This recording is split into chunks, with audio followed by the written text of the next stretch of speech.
Hello everyone, সবাই কেমন আছো? আশা করছি সবাই তোমরা খুব ভালো আছো। আমিও খুব ভালো আছি। অনেক দিন ধরে তোমাদের সঙ্গে মিনি ব্লগ শেয়ার করা হচ্ছিল না।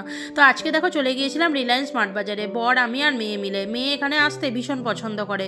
তো এখানে এসে কিছুই নেওয়ার বায়না করে না, কিন্তু ওই যে ট্রলি নিয়ে নিয়ে জিনিসপত্র কিনতে ওর ভীষণ ভালো লাগে। আর সংসারের জিনিস নিজে হাতে করে গুছিয়ে নিতে আমারও বেশ ভালো লাগে।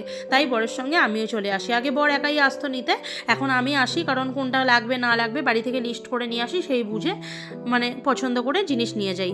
আর এখানে দেখো কত রকমের ম্যাগি ছিল, মেয়ে তো দেখে বুঝেই পাচ্ছে না কোনটা নেবে। আর এদিকে বর চায়ের সঙ্গে নানা রকমারি বিস্কুট নেওয়ার জন্য ব্যস্ত। তো এখানে কিন্তু সব কিছুতেই অনেক অনেক অফার চলছিল, সেইগুলো দেখে দেখেই নিয়েছি। প্রায় ট্রলি ভর্তি জিনিস আমাদের হয়ে গিয়েছে। মেয়ের এক প্যাকেট ম্যাগি নেওয়ার পরেও আবার একটা চাইনিজ ম্যাগি নেওয়ার ইচ্ছা হয়েছিল। তো এবারে সেটা ওকে আর কিনে দিইনি, ওটা নাকি ভীষণ ঝাল। আমাকে ফেসবুকে দিদি বলেছিল। আসলে আমি ম্যাগি কোনোদিন খাই না, একদমই পছন্দ করি না ম্যাগি খেতে। অনেকে হয়তো শুনে হাসবে, সত্যি আমি ম্যাগির গন্ধটাই সহ্য করতে পারি না। তারপর চলে এসেছি আমার সব থেকে পছন্দের জায়গা, পারফিউম। যতবারই আসি প্রত্যেকবারে একটা বডি স্প্রে নয় পারফিউম এখান থেকে নিয়ে যাই। আর এখানে তো ট্রলি ভর্তি হয়ে গেছে, আমরা দাঁড়িয়েছিলাম লিফটে করে নিচে যাব বলে। আর একদম নিচে যেহেতু কাউন্টারটা, সেখানে বস সমস্ত কিছু বিল করছিল। আর এখানে মেয়েকে চকলেট একটা কিনে দিয়েছিলাম, সেটাই আর কি শোনা ছিল। ওর খুব একটা বায়না হয় না, বাইরে গেলে এটা কিনে দিতে হবে ওটা কিনে দিতে হবে, যেটাই দিই সেটা নিয়েই সন্তুষ্ট থাকে।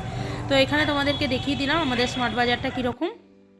তারপর টোটোতে করে বাড়ি আসছিলাম সবাই মিলে। আসলে আমি স্কুটিতে বা বাইকে উঠতে পারি না, আমার স্পাইনের প্রবলেমটা হওয়ার পর থেকেই। বাড়িতে গিয়ে আবার রান্না করতে হবে, যেহেতু পূর্ণিমা পড়ে গেছে, বাইরের খাবার তো আর খেতে পারবো না। তো চলো বন্ধুরা, আজকে ভিডিওটা এখানে শেষ করছি। সবাই খুব ভালো থেকো, সুস্থ থেকো, টাটা।